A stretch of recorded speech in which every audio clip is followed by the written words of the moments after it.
Hello guys, in this video, I will show you how to connect Supabase to N8N step by step. So step 1, open your Supabase project and go to settings. Step 2, copy your project URL and API key. Step 3, open your N8N and click on new workflow. Step 4, add a new node, choose HTTP request, and select the method based on your action, such as get, post, etc. Step 5, set the request URL to your Supabase endpoint. For example, is this link.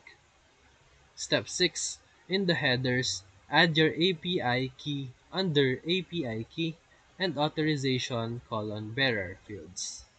Step 7. For the body, set your request parameters like filters or data input. Step 8. Click Execute Node to confirm the connection works.